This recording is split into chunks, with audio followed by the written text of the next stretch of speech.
Hello, hi there everybody. Hello, welcome back to me giving another live streaming. Today on a very popular subject that was voted in by my current Facebook family. Hello my bells. By popular demand we're going to be talking about how to tune in to your spirit guides. And if you're new to knowing all about me, I'm Bella, Secret Psychic, and welcome to my page.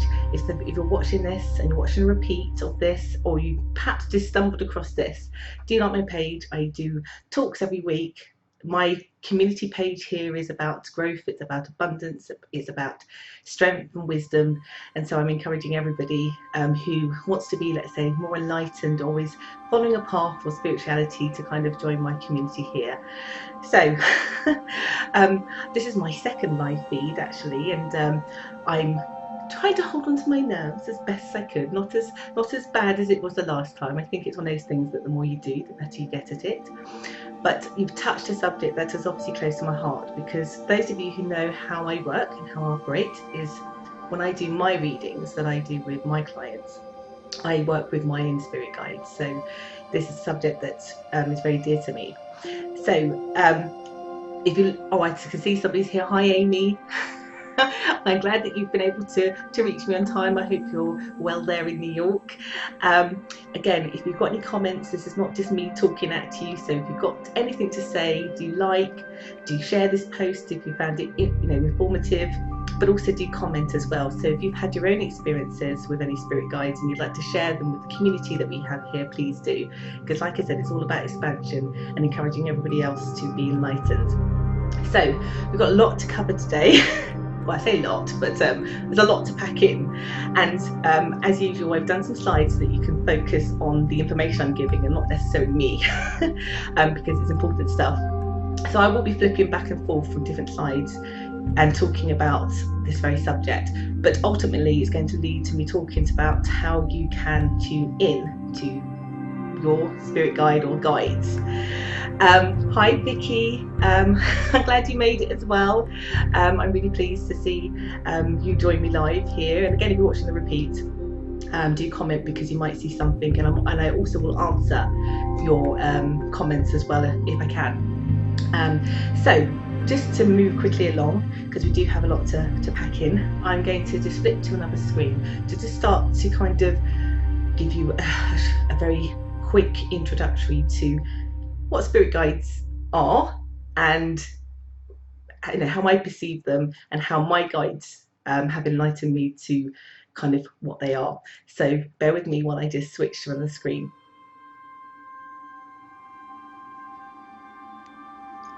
Spirit guides are incorporeal beings that are assigned to us before we are born, and they help nudge and guide us pretty much through our lives. They are responsible for helping us fulfill the spiritual contract that we kind of made with ourselves before we incarnated. Your higher self helps select these guides. Actually, it's more like a mutual agreement, because these guides, they have chosen to be aligned to you and aligned to your intention and your vibration, but they choose not to have the human experience. They choose to, I guess, experience it through you. Some guides will stay through with you throughout your entire lives, and others will pop in every now and then just to help you with specific areas in your life or goals that you are perhaps trying to achieve. These guides are at kind of varying levels of consciousness themselves. Some may be higher ascending masters, which I'll talk about in a minute, and others might just be your average spirit that just happens to be, let's say, specialised, let's say, in a certain area. They can appear to be male or female energy, although in reality they are pretty much just energy. We are all energy, just at various different levels of consciousness. They may be spirits who have had a physical previous incarnation, or they might be spirits who have never ever taken sort of a corporeal form. You may be the only person that they are guiding, but for some guides, and I'll explain the different types, they will help a group of people. They could be deceased relatives, but I'll talk about that again soon. So how do they help us? I mean, spirit guides see what's going on in our lives, and when it's time for them to actually guide or intervene, they have several ways of accomplishing it. But they won't take over your lives because you have free will. They will support and guide you, and the only time they will truly intervene is if you actually ask them specifically to help you. Also, spirit guides can change over time, particularly if our intentions and our vibrations around our intentions change. Then we will be matched to other guides that will help us along with our new intention, if that kind of makes sense. So guides can arrange things like synchronicities. They will help alert you to something you need to know about. Pay attention. I hear it all the time from lots of people in terms of seeing numbers through dreams, so many different things, but again, I'll explain a bit more of that later. So that's just sort of the overarching sort of view when it comes to what spirit guides are, my feelings about them, but also what I'm shown by my own spirit guides, because as most of you know, that's how I work. But they're so super important, and today I'm just really glad to be talking about how you can identify your own and to learn how to tune into them.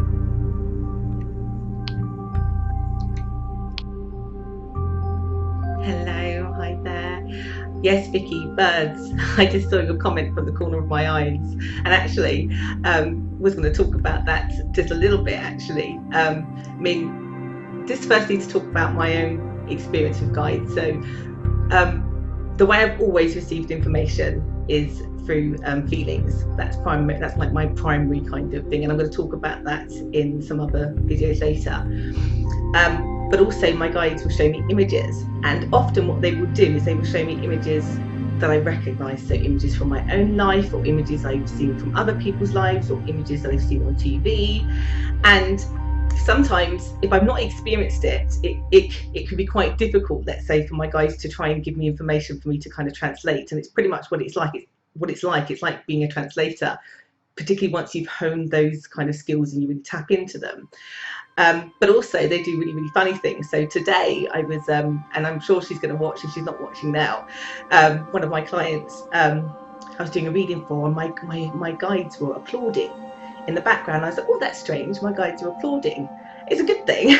But what was strange about it, which what I didn't share with my client, was that actually they showed me the emoji hand clapping, which I'd never seen before. But I think it's just a reflection of, you know, generation, but also my activity, let's say, on my phone and my Facebook, that I've been using a lot of emojis that now as imagery, it's starting to also be something they show me, which I just thought was quite funny. So they will show you things in many different ways. They will you can see them through animals. So again, when Vicky brings up birds, sometimes you will see like images of the same animal over and over and over again, and when you see that, you know, half the time that's your own guide trying to communicate with you, but your animal guide, which again I'm going to speak about in a bit. But most importantly, and if you've watched my other video, which is about manifesting and vibration and energy, I would say, if you haven't, go back and watch that, because some of what I'm talking about when I say about vibration, or when I say about setting your intention, you'll understand what I mean about why our guides kind of align to us, sort of depending on what our intention is, and how that can differ quite a lot. Why have spirit guides? You're probably thinking, what's the benefit of them? Well, once you learn to tune in, particularly, you know, whether you're a professional psychic or whether you're just wanting to be more awakened, they can so help you make choices, but also give you warnings. Once you learn how to tune in, they will intensify things for you. They will offer you healing. And I pretty much say to everybody that I work with, whenever you ask them for any help, because they won't intervene unless you know, very specifically, they'll nudge you, and they'll try to put signs there to kind of help you, or they'll give you a feeling, but they won't necessarily do the work for you or help you unless you specifically ask. And that's what the other video is also about, when it's in talking about sort of manifesting and intentions, because they will help you get there, and then you have to recognize the signs. So if you haven't watched that video, do go back. It is on my is on my Facebook feed for those of you who are watching the stream from Facebook, because I have some people also watching on YouTube as well. So I'm going to move on now to how you can identify the kind of 5 different types. Before I do that, I'm just going to see, because I've got a few comments that are there. Yes, Vicky, I understand the nudging. And Claire, what's your girls' names? Do say, so that I can give them a shout out. Hello, Claire's girls. Right.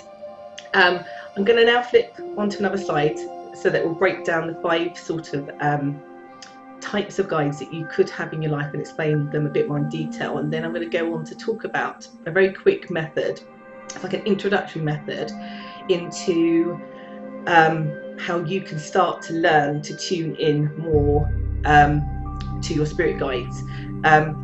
So we're going to move over now, so just bear with me while I just switch screens to where I put the slide. So now I'm going to talk about the 5 types of spirit guides that you can have in your life. Most of us have at least 1 primary. Most of us have 2 though, but sometimes you can have up to 5, and these are the 5 types that you can have in your life. So the first one is what some people refer to as light body, or you may know them as ascending masters or angels. And if you can imagine that they just are like a higher vibration than us a little bit. If you can imagine a helicopter, let's say. So when you think of a helicopter, and when it's stationary, you can obviously see its blades. When it takes off, the rotation of the blades goes so fast that you actually stop seeing the blades itself, but you know it's there. And that's pretty much how I like to interpret guides, and when I mean at a higher level, it's like the energy and the consciousness of other consciousness or other people or other guides are vibrating in the same kind of way. You know it's there, but you can't see it. So basically, a lot of these ascending masters or angels or light bodies, people will associate them with people like Buddha or Jesus or Archangel Michael. They are here, and they are the ones that mainly will work with a group of people. They won't just work just with you, and they usually will work with people who are trying to ascend higher, to become more spiritually awakened, because that's a group of people or an individual's intention. And so they will work that way. And most often when you need healing, or if you want to develop psychic abilities, that's when they will start to step in and out to help you raise your vibration and to receive messages. The second type is the archetypal type of guide, which basically they kind of are guides that, again, they are living through you, but they are able to reactivate a past human experience they've had. So they have a specialism, let's say. So the specialism could have been a warrior before, it could have been a mother, it could have been a teacher. Whatever that purpose was, they basically relive it and tutor you a little bit through their guidance. And that's when they will step in, and those ones will often step in and out depending on, again, what our intentions are at the time. The third one is what most people will assume is our guides, but as actually, again, will dip in and out, always there for times of need, which is an ancestral spirit guide. And they are usually people from our own family who have been here, passed over, gone back to consciousness, and they will support you in different areas of your life, or just be around you because you may have been calling for them to be around.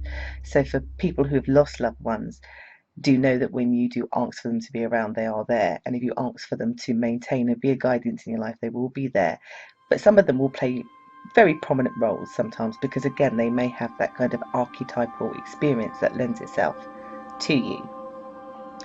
The fourth one is, again, something that most people have heard about, which is an animal guide. It's very sort of traditional in some cultures. A lot of cultures believe that you can embody a sort of shadow self when it comes to an animal.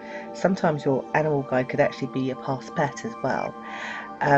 But most often, if you want to tap in, which I will talk about later, into either meeting your guides, but also figuring out what your own animal guide is, it's just really basically about which animal you most align to. If you could imagine yourself being an animal today, tomorrow, which would it be?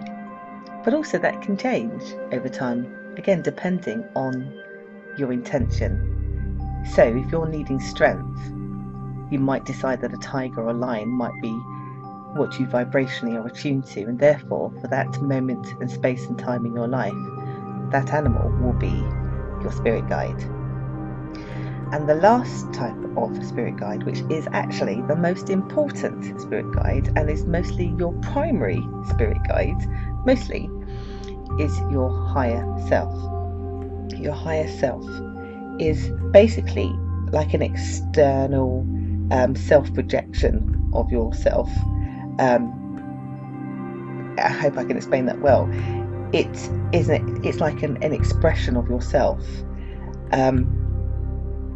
but at a higher level, that is working with you and watching you also have the human experience that you've chosen to have. It's often what people say when they're first linking in with spirit guides. They say, well, it sounds like me.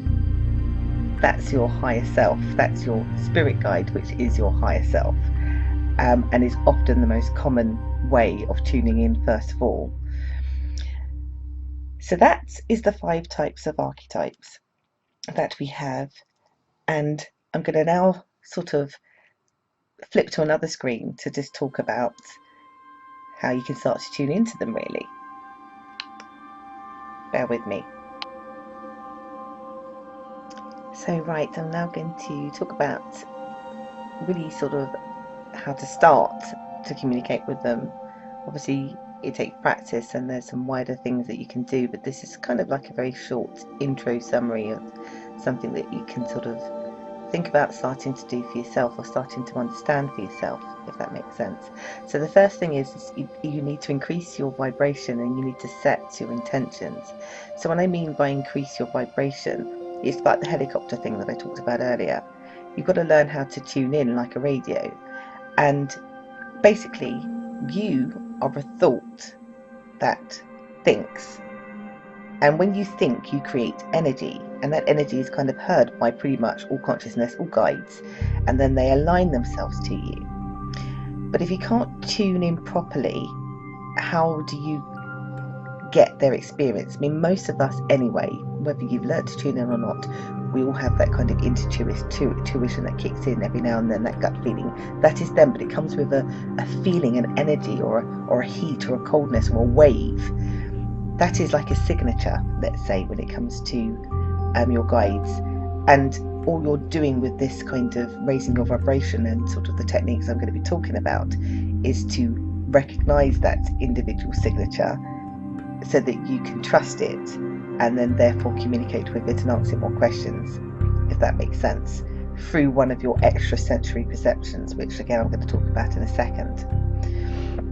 So you need to know how to raise your vibration and to set your intentions. So the first thing you need to do is actually set your intention, your thoughts, in saying, I want to learn, I want to know how to communicate with my guides. And because you've set that intention and you've set that out to the universe, they, in a way, they automatically have to answer you and are aligned to it, and therefore that's the first stage of communicating, because without you asking, you don't get, if that makes sense. They don't become aligned. The second thing you need to do is to become aware of what is your most open extrasensory ability, and we all have one that is more open than the rest, and there are 4 mostly, which is clairvoyance, claircognience, clairaudience, or clairsentience. So for me, when I first started to do this, my most open extrasensory ability was clairsentient, which is the empathic ability to be able to feel energy, basically, in every sense of the word. I can feel it, and that's how my own guides communicate with me the most. However, the more that once you become aware of what your most open sensory ability is, then the rest kind of follows. So for me, the rest have followed. Clairaudience is when you don't really hear, see, or feel. It's just when you know. And we've all had moments in those lives when we know things. But let's say some people know things all the time, and that would be their most open extrasensory ability. And then you've got clairaudience, which is to hear, or clairvoyance, which is to see.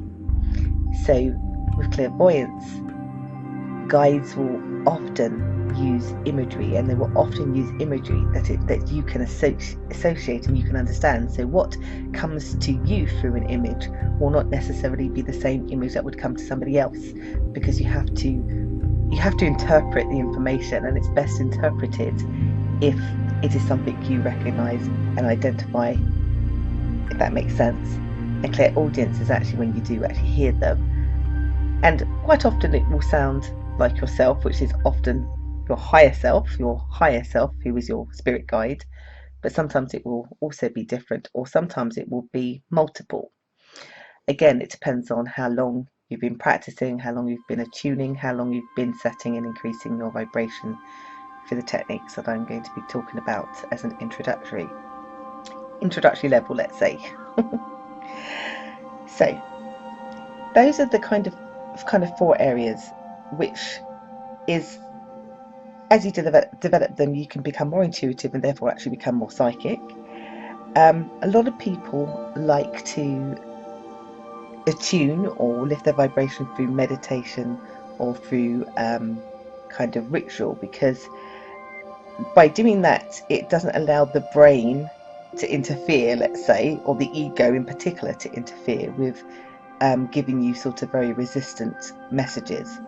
So some of those resistant messages might be like, oh, you're just making things up in your head, or you're hearing things, or you're stupid. That's where meditation gives you that quiet space to kind of allow that thought or those thoughts, but then to kind of pass them away. And again, through ritual, through words, it can help you to remain focused and to not let the brain or the ego cause doubt or interference in your intention to set the vibration to actually hear your guides, if that makes sense.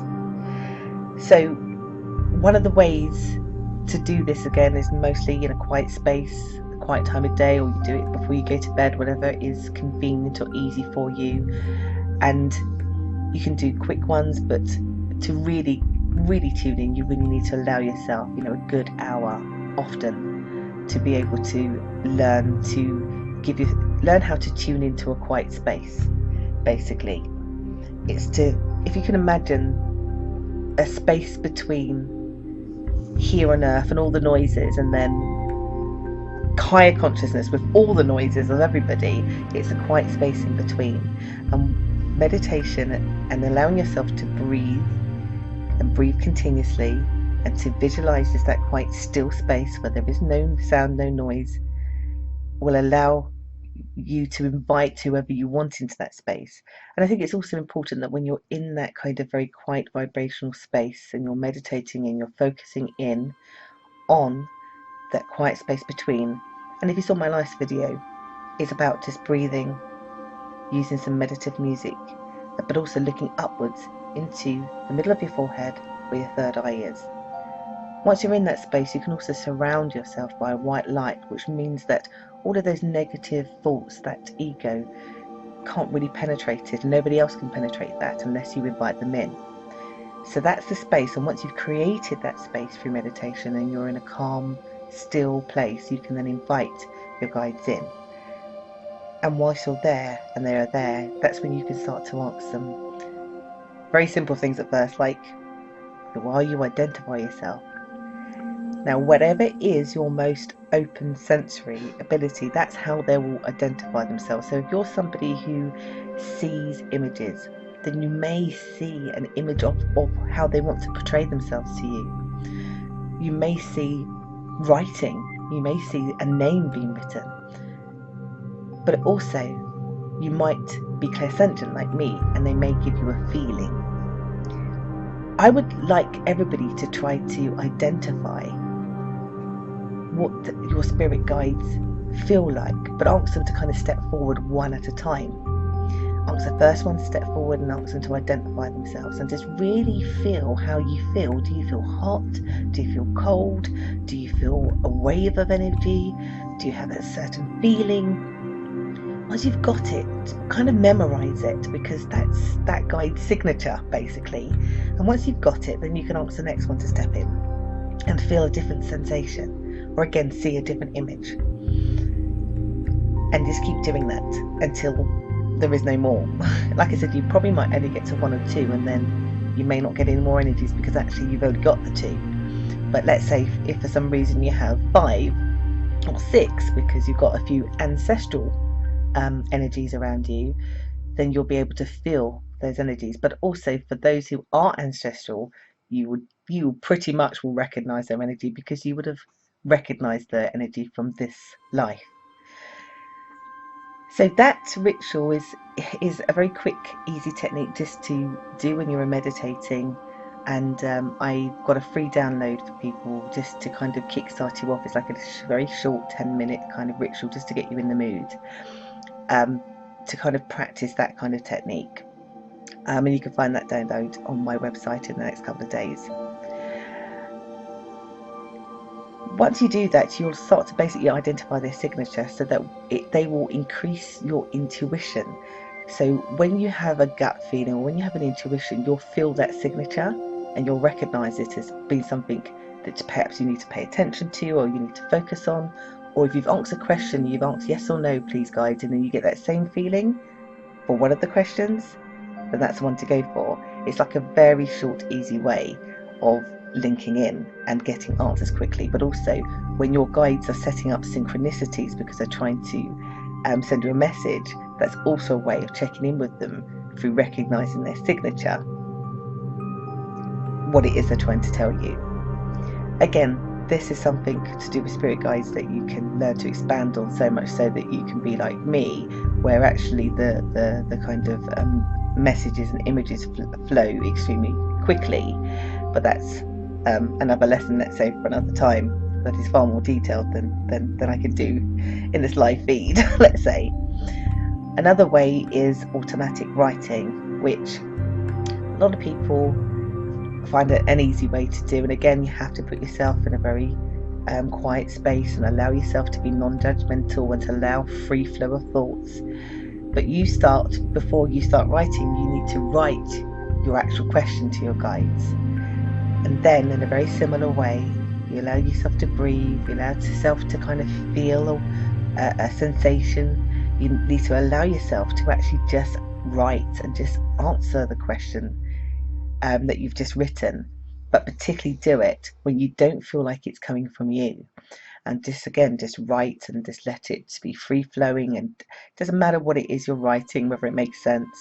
And for some people like to write with the opposite hand that they're used to writing with, because of the way that the brain is logically set up. Again, it's about tuning into your spiritual side and not necessarily your logical side. So whatever is easier for you.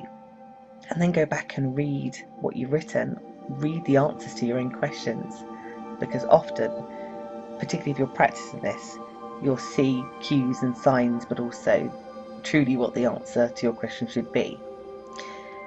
And then the third way, which does take a lot of time, a lot of meditation, tools and practices, is to develop learning how to have out-of-body experiences, whether you are choosing to do that in a meditative state whilst you're awake, or whether it comes to you actually in lucid kind of dreams. That is like pretty much the most quickest and superest way, once you've advanced that technique, of actually your spirit guides is popping up straight away. Like all the time, they're just there. And you can see them. And for me, and how I work quite a lot, when you first have your out-of-body experience, you can feel their energy because you recognize their signature, because you've been practicing, of course, haven't you? But they are often either just behind you often when you first see them, or just you can see them from the peripheral of your eyes, and all you have to do is turn around and pretty much you'll see them in every way that they are, and in any way that they want to represent themselves. And sometimes that will be human form, it will be light, it will be whatever they choose to show you. It might be an animal. It's whatever the way that they want to express themselves to you. It's pretty exciting stuff. And how I work all the time, and some people who do video messages with me will notice that sometimes when I do readings, I often look to my left side, because that is often where one of my guides primarily communicates, is through my left. And so I'm often listening, I think is the word to use, because that's how they kind of live on my shoulder. That sounds a bit weird, but it makes sense to me. So that's just a very brief intro into how to communicate, which again, you can watch this over and over again as much as you need to kind of understand the message.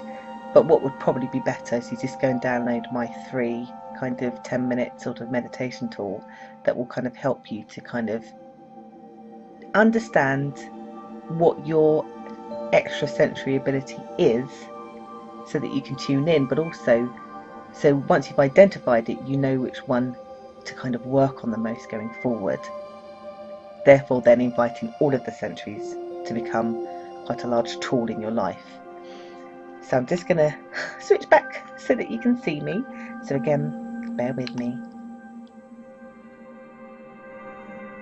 Hello, hi. So sorry, I was so absorbed in all of that. I can see from the corner of my eye my other screen that's got all your comments. So I'm just gonna pay attention. So firstly, I want to say hello to Ella and Lily. Hello.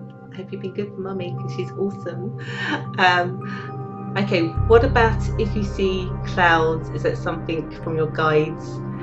Yeah, I mean, you can get it in so many different ways. I mean, I've heard the most bizarre stories, but pretty much the more you become awakened, I would say to you, at first you might feel a bit overwhelmed, and the important thing to know, if you do feel overwhelmed, is you can ask the guides to turn it off and it will go until you're ready again. So that's the most important thing. But you can see it in all sorts of things. And Amy said, does meditation have to be done sitting up? I think in a lot of traditions, and because of the posture that allows you to breathe more deeply, it's ideal. But I'm a great believer that you have to be as comfortable as you possibly can, because for some people that may not be practically possible for them. So I would suggest whatever is comfortable for you. Sometimes people do it outside, you know, some people do it just before they go to bed, and some people will find a space in their house where they will use that space. And I have my space that I use, because the more you use the most similar place, the more in a way that zone gets energized and you can tune in a bit more quickly. And that's the only way that I can describe it. So whatever's easier, but if you can sit, it will help. It's what I want to say. What else is there? Yes, Vicky, you definitely have got a new guide, and we talked about that earlier, and yours is an animal, a new one. So pay attention, pay attention, and we both know the reasons why as well. You've got that new guide, so do embrace it. It's going to literally give you wings, is what I want to say to you, and it's protecting. Right now, different animals sometimes have different meanings, and if you do the techniques that I've talked about and you do identify with a certain animal and you're not sure, just come back here. I'll either answer, or somebody in the group will be able to answer what that likely is to be. Let's just see here if there's anything. Hi Bella, what about seeing images in clouds? Oh, a second one, answering clouds. I hope you just heard what I just said, but I guess sometimes guides will communicate with us in the way that they feel that we're going to best receive the information. So they'll show you a lot of signs like synchronicity. So a lot of people that I talk to will say, I've been seeing loads of numbers all the time, like in sequences, but in particular 1111. Now that is like one of the most powerful ways of your guides trying to, tell you something, but tell you something very specific about something that's troubling you, to let you know that it's all going to work out in the end, and that it's actually coming soon the more frequent you see it. For some people it's feathers, but for some people it could be so many different things. And clouds, atmospherically or energetically, they you know, when you look at great poets, they often go back and they refer to what's in the clouds and imagery. Clouds can induce, let's say, a meditative state in itself, and that's why some people like to do yoga outside, or they like to meditate outside, because of the imagery that can help them, particularly if their extrasensory ability is clairvoyance, because then it's all about images. So you're going to bask in that, if that makes sense. So there's so many different ways, basically.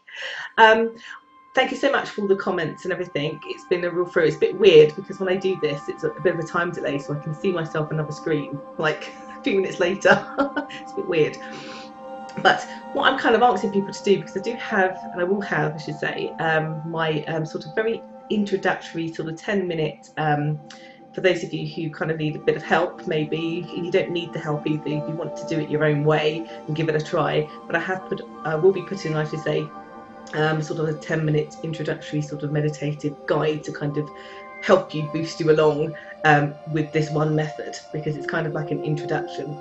And that will be on my website in a couple of days, hopefully tomorrow, and I'll post a link in this feed, as well as post a separate link as well, so that you're able to kind of make use of that to your advantage. But what I'd really love, like super duper would love, is if you've been doing it, whether you do it once or whether you do it a few times this week, when you recognise the signature of the guide in whatever way that is, but also when you do this technique, you'll understand what one of the four is your most powerful, which you may not be aware of, or maybe you are. So one, I want to know what you identified as being your most extrasensory ability by doing that technique, or maybe you know already. But also I'd like to know what you saw. Obviously I could tell you because I'm psychic and I should know this, but do you know what I mean? It's a private experience. I'd love you to share. If you get images, share what image you saw, draw it, share a picture, say it was like this. If you've got a feeling, explain it, share it with the group, because I think it would be very encouraging to hear. But plus I just would love to know how many people have started to get in tune with the guides, because it's very passionate to my heart, because that's how I work and how I receive information. And for those clients that have worked with me before who receive messages from me through my guides, hopefully will testify that 95%, if not a little bit more, I'm often correct, and that's really down to the abilities of my guides and the years that I've spent tuning and toning that ability, so that I can help other people, because that's my purpose, I think. It's well enough to do. See if there's anything else. I know this is off topic, but how do you ground and keep yourself protected every day without having to repeat doing a protection? That's a long one. And actually, probably a subject for another day is probably what I would like to say to you. So every week I'm doing these. I'm going to put that on my list of things to have a look at, particularly if you are wanting to awaken or you're wanting to practice what I do in order to help other people. Then it is so important that you do learn to ground yourself, because it can be very overwhelming, and for some people it can cause anxiety attacks. And for those of you who watched my video before, you heard my cat in the background. He's back. All day, goes all day, doesn't get a peek, and now one of them wants me. Anyway, so definitely that will be on my list. They're kind of voted for every week, so this is the topic this week, and I will put that on. So for those of you who are expanding on this and think, whoa, but the quickest way, my dear, is just ask them to turn it off. Trust your guides whenever you ask them for anything.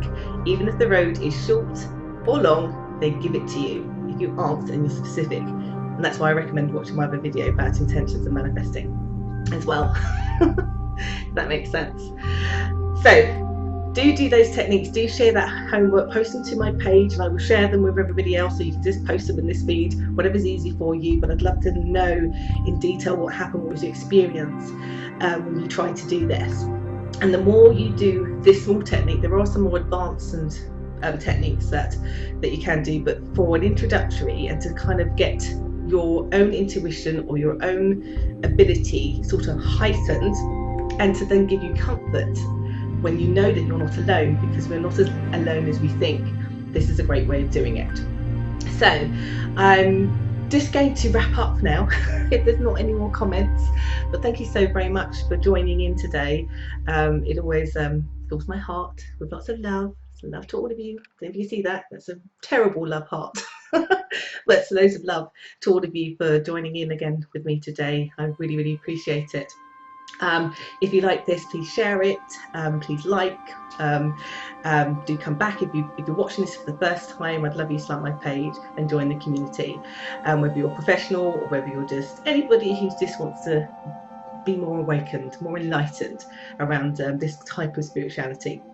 And all faiths are welcome, because I'm non-specific because of how I'm showing things. Some of the other subjects that I've listed before, which I think will help you with all of this, which is around sort of source energy and consciousness, which will give you a broader overview about how my guides show why we're all here and who we are, which might be interesting to some of you, which is also on the list that people can vote on too. My title for it is We Are Borg, so those of you who are Trekkie stars will know exactly what I mean, but it's not the scary version. Is what I want to say. Hello, Natalie Rose, hello.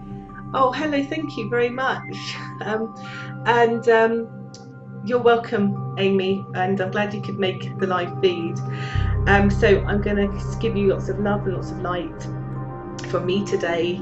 Thank you so very much for joining in. So I'm being distracted by things, but thank you so much for joining in today. I really do appreciate it, and I hope you all have a beautiful Sunday or a Monday for those of you who are in New Zealand and Australia right now, who I have clients there that I know will be watching. Good morning to you there in Monday, and have a good rest of the day on Sunday. It's been a real pleasure. So, and if I was going to leave you with anything, I would say, once you connect to your spirits, be guided by them and not your ego, because your ego is your critical friend and it doesn't necessarily serve you, whereas your guides do serve you so well. So, mwah, my bells, and I will see you again next week. Bye bye. Maybe it will if it lets me go. Bye.